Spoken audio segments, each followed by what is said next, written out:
Estes días volven chegar os días das flores brancas. Chegan as mensaxes na ponte da curva, incluso de persoas alleas a aquela traxedia que non queren seguir o camiño sen facer unha parada. Galicia quedou en silencio. Quedou suspendido todo.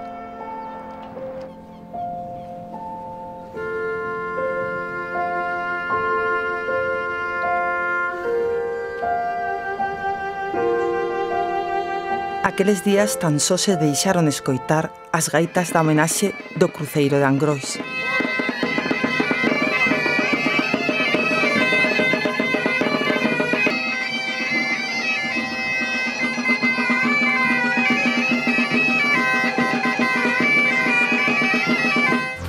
É o instante fatídico que chegou a vida de 80 persoas o momento no que o tren Albia descargou a poucos kilómetros da estación de Santiago. Eran as 8:41 minutos da tarde de onte. O dolor deses pacientes a nós impregnounos como un aroma.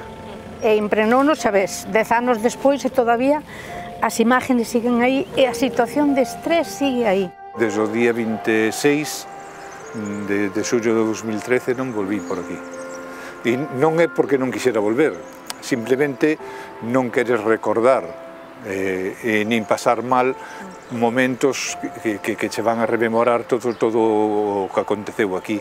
Informativamente, bueno, marca unha persoa poder cubrir e poder retransmitir e poder informar a xente, non? Lembro o día a día, ese ir recopilando vagón tras vagón, non? E desexando que non aparecese ninguén máis. En unhas imaxes que puxeron, que me dixeron, unhas imaxes que acaban de chegar e tal, vin ali ao meu fillo co traxe da Cruz Vermella e que estaba facendo triaje, comprobando, bueno, os feridos. A factura a pasa uns días despois, unha semana e media despois. Así que cando te dá o baixón, porque xa fixeches o fundamental para atender eso, e ainda que teñas que seguir co resto do traballo, sí que tes un baixón digamos, da adrenalina que che mantuvo hasta ese momento.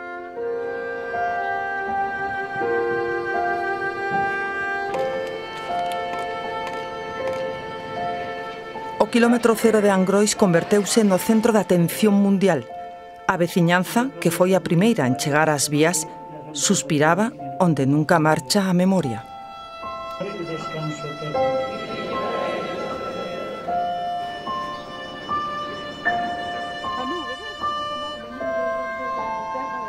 Había un señor que me dixo que por favor non o deixara solo. Unha señora que atendimos ali, pedironos sábanas, toallas, mantas, a xente volcouse toda no que pudo. Aquí unhos rapaces, bueno, é que foi horrible aquelo. Para vivilo, eso hai no que vivir. É horrible ver a xente tirada así no suelo, quitar cadáveres, eso foi horrible, foi horrible. Bueno, había venido para el Día de Santiago, venir hasta aquí, lo que pasa que con todo lo que ocurrió, pues nos quedamos consternados como todo el mundo y lo dejamos para hoy. Equipos de emerxencia, 061, bombeiros, policía, chegaban ás vías. Movilizáronse 9 recursos de soporte vital avanzado, 60 ambulancias de soporte vital básico do 061, Cruz Vermella e Protección Civil. Enviáronse 29 equipos sanitarios e 92 técnicos sanitarios. Mentres, a coordinación na central do 061 estaba atendida por 15 médicos, 2 enfermeiros e 22 teleoperadores e locutores. Ademais, médicos e enfermeiros de atención primaria e do hospital presentáronse de xeito voluntario nos puntos de asistencia.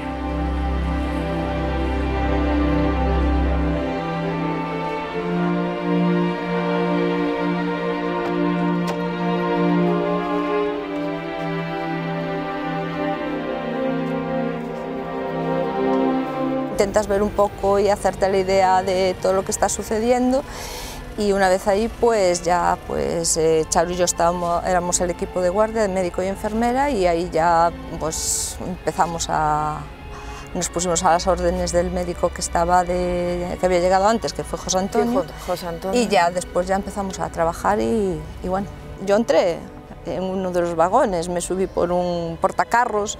Y cuando entré allí, vamos, dije yo, ¿por dónde se empieza? Es que, ¿cómo, qué hago, no? Y un policía nacional con muy buen criterio me dijo, mira, tú bajas, rompemos los cristales, te sacamos los heridos y tú vas haciendo el triaje.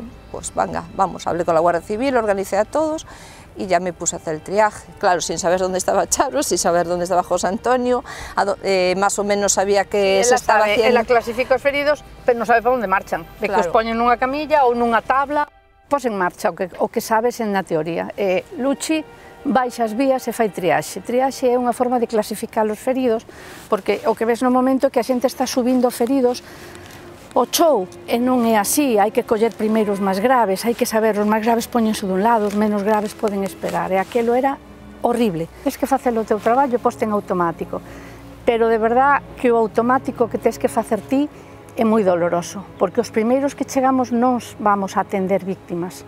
Os primeiros que chegamos vamos a clasificalas para que logo os compañeiros que chegaron prontísimo, que chegaron todos porque se volcaron todo 061, volcaronse as persoas que estaban libres, volcaronse os médicos do hospital, ali chegou xente para aburrir, pero hai 20 minutos que estás absolutamente solo con xente que te está pedindo que axudes, pero logo ven o día seguinte, e o día seguinte nadie na nosa vida nos había avisado do que íbamos a sentir o día seguinte. E non somos novos, porque logo a base de psicólogos e a base de outros sistemas de emergencias. Tiveches atención psicolóxica todos vos? Ofreceronnos atención psicolóxica porque o duelo hai que pasalo, e tamén nos reunimos con xente que había pasado algo similar, por exemplo, os de Madrid cos atentados do 11M, non?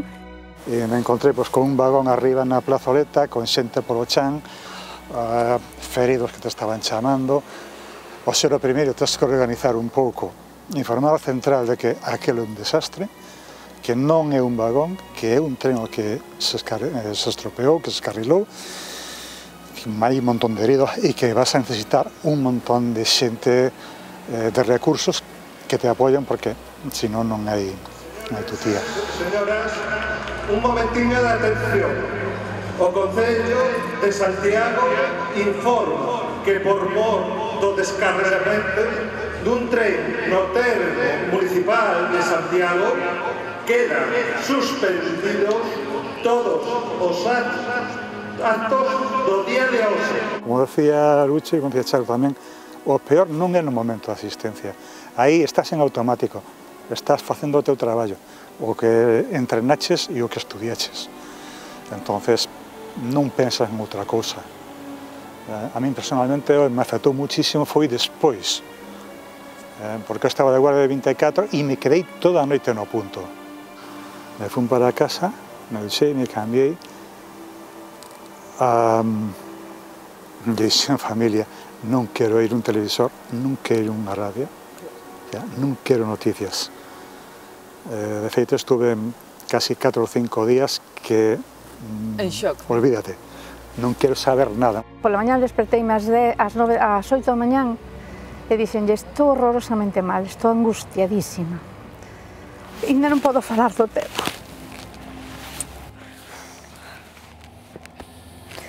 Bueno, díxome, sabes o que hai que facer? Falalo.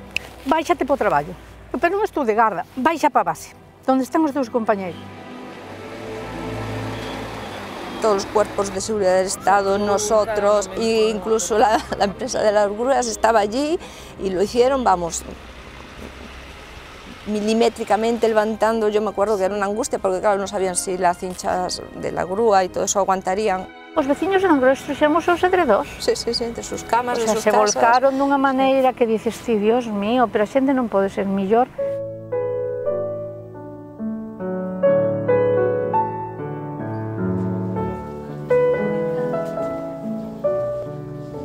Recordo que aquel día pois estaba a punto de sair, estaba na miña casa, estaba a punto de sair para a festa. A miña filla tiña 9 anos, íbamos a festa. En principio recibí unha chamada responsable do turno aquí, dicíndome que había habido un accidente. Non estaba claro se era un accidente, sabíamos que había unha explosión nun tren que había descarrilado, esa era a noticia que tiñamos. E inmediatamente, pois nada, collín, quitei as zapatillas, puxen os tenis e subí para a central de coordinación, efectivamente. Unha unha vez que chegamos aquí, pois as cosas prácticamente estaban xa en boa parte encamiñadas, que a xente que estaba no tren, pois recibimos alertas dentro do tren, pois que transmitían un gran número de feridos. Había trenes descarrilados, había trenes, vagones do tren que estaban ardendo, e se adivinaba que iba a ser unha catástrofe de unha gran magnitude. En principio se actuaba primeiro reorganizando a labor dentro da central de coordinación e despois enviando os recursos que estaban establecidos, todos os recursos que estiveran disponibles en un isocrona, é dicir, en un tempo de resposta de uns 30 minutos. Todo o que había, tanto ordinarios como extraordinarios, todo o que pudimos recabar, se movilizaron. 9 ambulancias medicalizadas, coa súa dotación, 60 e tantas ambulancias de soporte vital básico cos técnicos, os 11 equipos de atención primaria.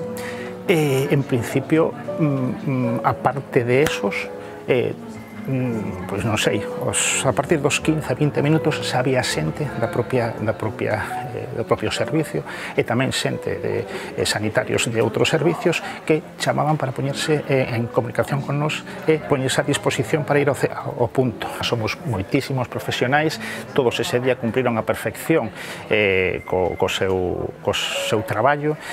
Afortunadamente, contamos tamén con a inestimable axuda da población. Realmente era unha hora na que normalmente, unha hora do día na que normalmente é cando máis número de chamadas hai desde o punto de vista asistencial por enfermedades e tal. Era uno dos medos que pasa en cando hai unha situación de catástrofe, si ten que compatibilizarse coa atención ao resto de procesos sanitarios, pero era curioso ver como aquel día prácticamente e aquela hora solo había chamadas do accidente. O resto da población, entendo que cando se deron conta da magnitude do accidente, pois non sei como se arreglou, pero se arreglou.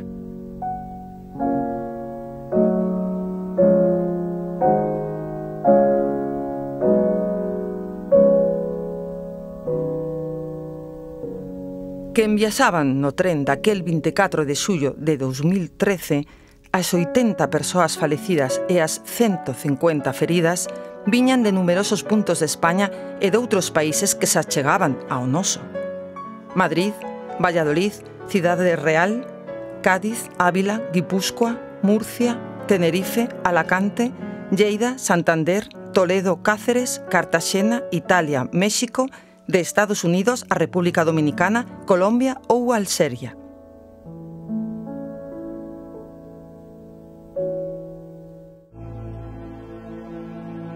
Volvemos a Angrois, ao cruceiro que lembra as 80 vítimas mortais. Íbamos camiño da catedral, íbamos a facer un reforzo para os lumes do Apóstol, e cando estábamos chegando á Plaza de Galicia empezamos a oír un montón de sirenas, extrañounos de que a esa hora houvese tal cantidad de movimento, e enseguida entrou xa unha chamada desde o parque avisando de que todas as unidades deberían de dirixirse hacia aquí, hacia Angrois. Te encontras con todo o convoi fora de vía, tirado contra os taludes, con dous vagóns ardendo. En esta zona de aquí estaba o vagón que saleu despedido e que é mismo aquí no medio da rúa. Aquí estaba o primeiro camión de bombeiros que chegou para atender e sofocar o lume que había na máquina e no vagón posteriores, e despois ás 9 menos 3 minutos máis ou menos foi cando chegou a unidade na que estaba traballando eu, que nos colocamos un pouco máis na parte de arriba e baixamos polo taluz o material para empezar a facer os rescates pertinentes. Pero bueno, xa estaban os veciños tamén na zona das vías, traballando aí, sacando feridos. O acceso aos vagóns é complexo, porque os cristais son cristais laminados que hai que romper dunha maneira determinada. Eu unha das imaxes que teño é a dos veciños con un pico intentando romper un dos cristais e que lles costaba moitísimo traballo. Son decisións que tens que tomar en segundos. Entón, en segundos? En segundos. Eso non podes estar analizando durante minutos. Eso tens que analizar en segundos. Entón tens que dicir, bueno, pois se temos un lume, temos que coller un equipo para que ese lume non se nos vaya propagando, contelo e a ser posible sofocalo. E despois o seguinte equipo, é dicir, empezar a rescatar a todos os feridos. Cada persona que está traballando vai facendo un pouco, recompoñendo un pouco a mellor a vida das persoas que van viaxando nese vagón, pero ao mesmo tempo tamén te tens que protexer, porque senón psicolóxicamente terminas destrozado. Durante a noite do 24 se fixo abaixo nas vías, aí se fixo unha acumulación de todas as pertenencias que despois se pasaron a un camión que xa estaba custodiado pola policía, e despois durante o día 25 pola mañán que se foron sacando os vagóns, pasaron tamén despois todas esas pertenencias, se pasaban á Policía Judicial despois de facer toda a revisión de cada vagón. E viviches de cerca moitas horas eses momentos. Todos os bombeiros que quixeron puderon ter esa atención psicolóxica. O equipo de presencias de psicólogos da Xunta que estuveron traballando con nós e que hai que destacar que fixeron un traballo boísimo e ademais con un tacto tremendo. Especial informativo para darlles conta dese grave sinistro, dese grave accidente ocurrido hai pouco máis dunha hora, alrededor das 9 da noite, moi preto de Santiago de Compostela, concretamente. Dende o comezo das tráxicas noticias a noite do descarrilamento do tren na curva de Angrois, puxose en marcha un dispositivo especial dos servizos informativos da TVG e da Radio Galega. Estaba presentando un informativo e eu asumí perfectamente que eu era a imaxen, o privilexio, tiña o privilexio de representar a todo un equipo de compañeros que estaban aí traballando e eu era, digamos que, a conexión cos espectadores, non? E esa conexión cos espectadores ademais era importante porque era un suceso tremendamente importante que estábamos dando en directo. Desde control que había un accidente, non me dixeron máis datos de tren cerca de Santiago que dixera que a continuación íbamos a ter máis información sobre este asunto. E empezou así, que pasa que cando xa entraron os titulares de deportes xa me avisaron que a cousa se iba a complicar un pouquiño máis e de feito xa aí me avisaron de que íbamos a pechar o informativo e que iba a empezar un programa especial dedicado exclusivamente a ese sinistro. Evidentemente, neses momentos tiñamos moi pouquiña información, pero digamos que as pintas non eran boas. Evidentemente, parecía que aquilo era un accidente serio e grave. Era só un enlace coa sociedade galega de dicir estas imaxes que van chegando poden ferir esa sensibilidade? Home, evidentemente, cando falamos dun sinistro deste calibre, as imaxes, pois, ás veces poden ser duras, de feito son sempre duras. Estaba máis pendiente de manter esa conexión e, sobre todo, de dar información o máis veraz posible. Nós estábamos dando, aínda que tiñamos outras informacións, solamente dábamos datos veraces, datos comprobados. Sabíamos que eso iba a medrar pola experiencia que temos en outro tipo de sinistros parecidos, pero, claro, somos un medio público e un medio público non pode facer especulación. Podíamos decir en algún momento, parece que, pero deixando moi claro que ese parece que iba entre comillas, non? Movilizáronse 200 profesionais entre os especiais do 24 e 25 de xullo, con 8 puntos de directo nos lugares de atención informativa e imaxes exclusivas producidas pola Televisión de Galicia que foron distribuídas a televisións públicas e privadas de España e Portugal, así como por outras partes do mundo. A Radio Galega enviou crónicas a toda España, varios puntos da América do Sur, Francia e Inglaterra.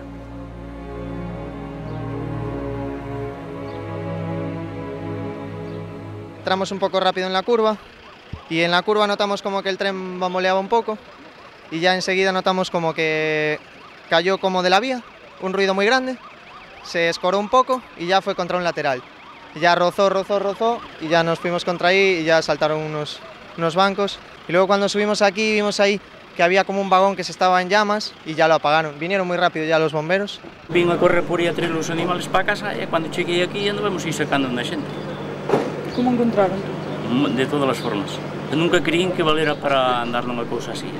O que estamos vendo agora, que hai pouquiños minutos acaba de chegar un guindastre de grandes dimensións, supoñemos de alta tonelaxe. Estou vendo as imaxes daquel día, ainda 10 anos despois, son diferentes as reaccións que un lembra co que ve, non? Eu teño bastante claro que nos primeiros momentos eu estaba presentando o Galicia Noticias Serán, un programa que non existe, xa neste momento, que iba antes do TX2, e acordome perfectamente cando na redacción, que moita xente se marchara porque era a noite do Apóstolo, empezaron a chegar aqueles chíos das persoas que poñían que houbera un accidente, evidentemente sin coñecer esa magnitude.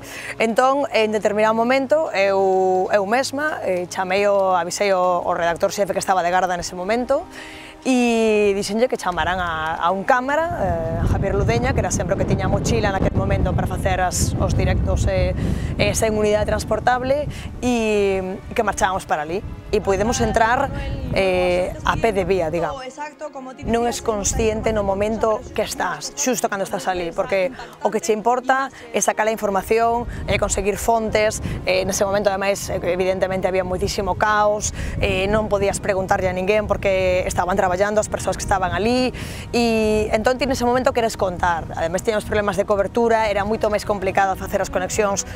O máis difícil naquel momento era non poder informar todo o que che gustaría poder facer, porque vías pasar ambulancias, pero como digo, estaba todo moi salvagardado, non? Por parte de bombeiros, das forzas de seguridade que traballaban, si salvagardaban moito a intimidade das persoas que estaban ali, e eso era difícil dende o punto de vista informativo, certamente, non? Porque ademais son momentos moi complicados, ves a moita xente chorando, familiares que querían acceder e non podían acceder, que non sabían o que pasaba. Son momentos complicados, pero que son momentos nos que, como ti dicías, a emoción sempre está aí.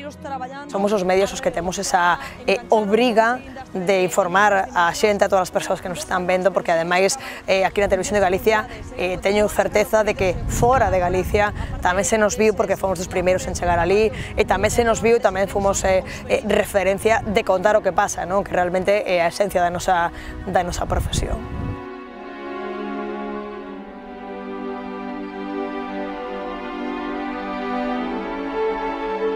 Conscientes da dimensión real da traxedia. O 25 de xullo falábase xa de 80 mortos e 178 feridos. Eu estaba de vacacións e, bueno, estaba ali xogando coa nena, tal, e a miña muller daquela toca na Filarmonía de Galicia, entón tiñan actuación no Obradoiro, con sempre ese acto institucional, non? Que estaban. E a partir de aí empezaron a haber chamadas cruzadas, que pasa, que pasou, aquí hai moita movida, espera que me entero. Entón foi increcendo moito e moita tensión. Me decía, aquí hai moita tensión, xa te enteras da dimensión de todo iso. Este punto do accidente do tren, porque unhas das vías utilizan para a entrada tanto das ambulancias como dos bombeiros. Marchamos para Angrois, non? E ali buscamos nosa vida para topar un plano donde, bueno, ver un pouco a dimensión. Tampouco queríamos achegarnos ás vías por respeto. E ali atopamos unha casa de xente moi amable e ali estivemos toda a noite, ao principio recabando información, que era moi complicado, e despois pasando por moitas fases máis interiores de porque nós estábamos vendo a dimensión da traxedia, os veciños cos que estábamos tamén estaban moi impactados, a xente que pasaba por ali, e, bueno, foi realmente unhas horas e uns momentos complicados, moi duros. Mentras estás informando, vas buscando información, chamas aos contactos que algún tiña a DIF e demais, pois consigues illarte un pouco, pero despois nos momentos de calma, claro, lembro algún momento moi impactante, moi duro, como foi, había silencio, os corpos estaban todos debaixo dunha bombilla, tapados, eu estaba ali como respirando e vexo que empezan a baixar luces, non sei, que pasa aí, todo oscuras, e había tamén unha farola, e en canto empezan a pasar debaixo da farola, empezo a ver centos, non sei cantos eran coches fúnebres. E realmente eso foi unha imaxe que a mí, bueno, ainda agora se me pon así un pouco a pel de galiña, deixoume impactadísimo. Fostes todos prácticamente a axudar?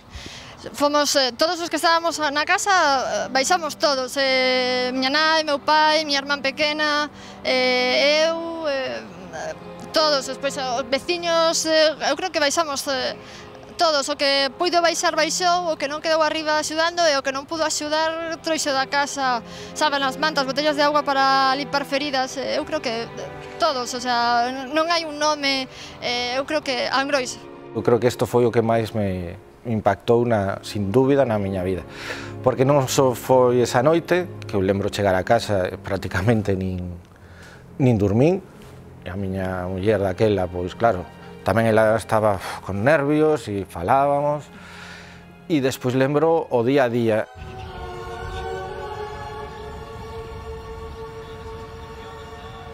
Pois o primeiro é a sensación de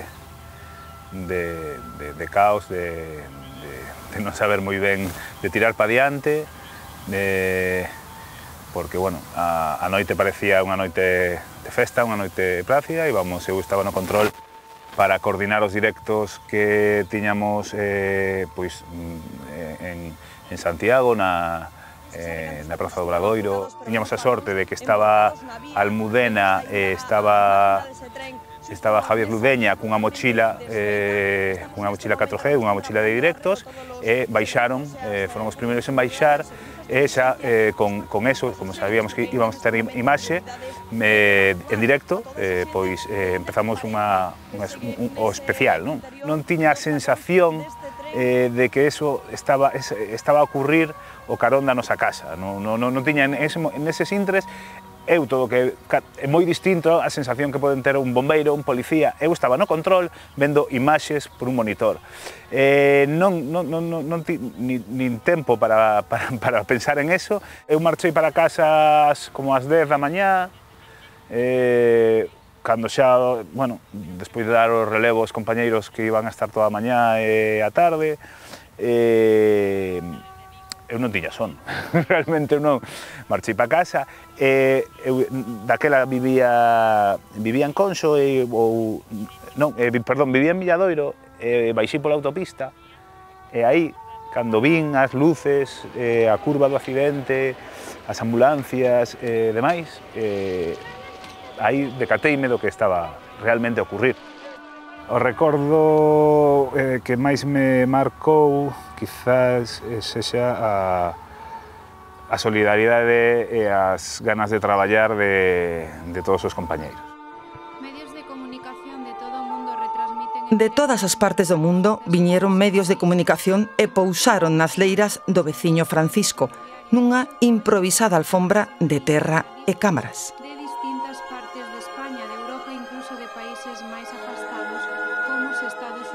De lonxe, mandatarios e institucións enviaban mensaxes de solidariedade e dor. O primeiro amencer do día seguinte da traxedia, unha espesa néboa cubría o todo.